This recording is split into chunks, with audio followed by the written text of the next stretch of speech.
Hala, wala nang mga dahon. Ang ganda ng mga punong kahoy noon na nung summer. Ayan, ganyan na ang itsura ngayong winter. Hala, wala nang dahon, guys.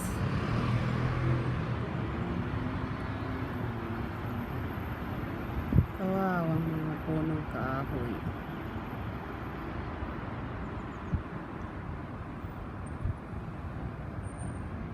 Pero babalik din naman yan pagka matapos ang winter.